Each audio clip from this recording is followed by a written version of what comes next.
Assalamualaikum warahmatullahi wabarakatuh. Sampurasun wilujeng sonten dina acara Warta Sunda nyuguhkeun informasi ti Sunda keur sapker bararea. Disarengan ku sim kuring Rismar Amarullah salami 3 menit kapayun. Sim kuring bakal nyarengan hidup sadayana dina acara TV Jabar edisi kaping 21 Februari tahun 2021.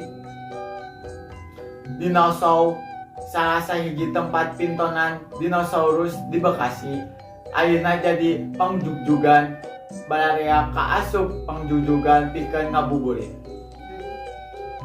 Di ieu tempat nu ngadongdongan meunang pangaweruh anu mundel ngeunaan dinosaurus.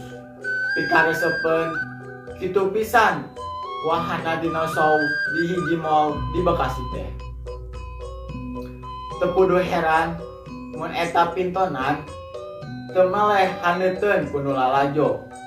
Utamana barudak bari diamping ku kolot-kolotna. Pintonana dinosaurus teh nyaeta pintonan ngeunaan dinosaurus sato purba anu geus musnah di alam dunia. Pintonana dari pisan sajaba tilantaran wangun dinosaurus mes sarimbang jeung aslina.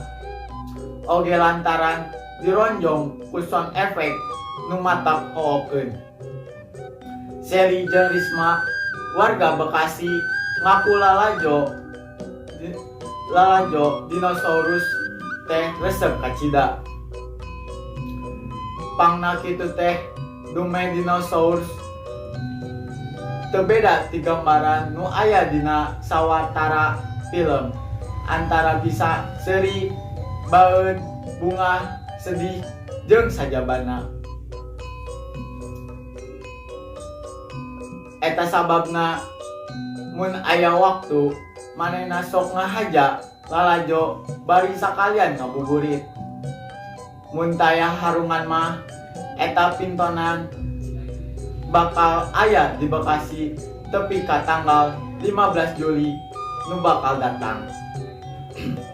Pamirsa mung sakitu nu kahatur wilujeng deui dina waktos-waktos nu bakal dongkap. Sim kuring Rismar Amarullah pamit mundur. Wassalamualaikum warahmatullahi wabarakatuh. Urip Sunda.